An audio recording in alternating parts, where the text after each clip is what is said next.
Hey guys, everything under the sun here.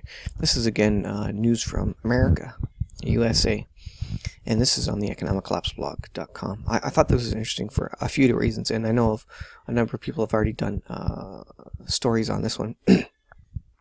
But even if it's resolved, it's interesting to see how something like this could come with all of our credit cards and debit cards. EBT card outage. It is 8 days into June, and many Americans are still waiting for food stamp money. So these EBT cards are like, I guess, debit cards where they get their food stamps on debit cards. So government gives them money because they're out of a job, unemployment or whatever, and instead of a check going to the bank account for unemployment, they get these EBT cards. I guess that's how it works. And there's been outages and problems collecting money for 8 days. Some people haven't been able to get money. It's interesting, over the weekend I got several emails telling me about cell phones being down, internet being down, and get this, EBT cards not working and having no money associated to them. This is a concern because the U.S. government has payment failures. Then there's possibly something happening that the press is not telling you about. Now we know that computers have problems, and states, counties, and cities run on computers. But what is interesting is that since the beginning of 2016, beginning of this year, the U.S. government has had over 2,700 reports on downdetector.com showing that they have been late loading money onto these EBT cards, this welfare card. Folks, we are now going on 8 days where the government has not paid the EBT payments so that people have food. So people are running out of food because their welfare checks are effectively not coming. This is downdetector.com, and I just had a look at the site. And this shows over the last 24 hours the number of reports of payment issues basically that are occurring. So you see it's way down over here, and it started up, and even through the middle of the night, people were trying to use their EBT cards at Walmart, wherever, to buy groceries. This is welfare. This is what the SNAP is. Apparently, I'm no American, but it's effectively welfare, where the government is giving you money to buy groceries.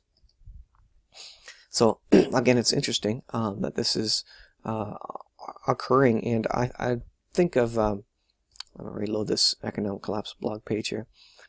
I was thinking that what would happen if our Interac cards stopped working, just like this EBT system? What happened if our credit cards stopped working? How many of us would not be able to get food because you have to pay for it with a piece of plastic, a digital currency, effectively? How many of us have cash anymore, or even cash on hand for an emergency situation, or even food on hand? And this is what is happening right now. Some people are going on 8 days. Heidi Lind, I was supposed to get mine on the 5th, and still nothing. Even EBT New Jersey site says $0, as well as my EBT card says 0. I'm on disability. I forgot to add. I tried calling the New Jersey Board of Services and was on hold for over an hour. I had to hang up to take the dog out. Does anybody know what's going on? This person says. Jen Johnson, I always get mine on time. I was due to get mine June 7th. I'm from Kentucky. Why is there nothing on the news about this? And it goes on, and he likens it to Venezuela even. Venezuela was once South America's richest nation, but a fall in oil prices combined with other economic problems has led to desperate citizens taking drastic measures. Nearly half Venezuelans say they can no longer afford to eat 3 meals a day, according to a recent poll by local firm. I won't even try to pronounce it. The poll surveyed 1,200 adults at their homes during the first week of April, and had a margin of error plus or minus 2 percentage points. Those who can cross the border into Colombia to buy, bring back, and then use or sell food and other basic commodities.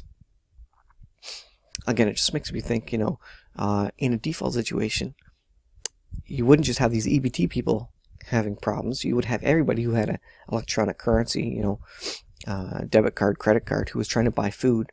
And then that would be a massive panic catastrophe. You would have chaos in the streets as people were going hungry. Now, a couple of days of this isn't that big a deal.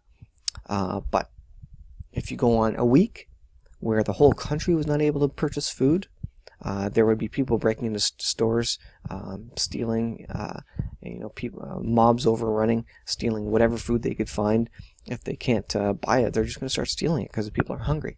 That's what they're going to do. So from a number of points of view, I think this is a fascinating story. You know, they may fix this issue tomorrow and everyone will be good and it was just a glitch in the system. But what if this said Interac card outage, credit card outage, and we were going on 2 weeks where you could not pay via electronic methods because the banking system was hacked. We had a country default or something, world economic collapse, and you see this subset of people on welfare now being expanded to the whole population of the US who could not purchase food, and that gives you an idea. This whole story gives you an idea of what could occur in a financial collapse situation. So pretty interesting stuff. I don't know if they're going to resolve this, or is this going to spin out of control into something else. It'll probably turn out to be nothing, and everybody will finally get their money. But is the U.S. government running out of money? They should be able to print as much as they can, so I wouldn't see this as being the thing that the trigger event that caused an economic collapse. It's probably going to be a world situation. Regardless, it's interesting news and interesting to stay on top of it. Thanks guys for watching. We will see you in the next video.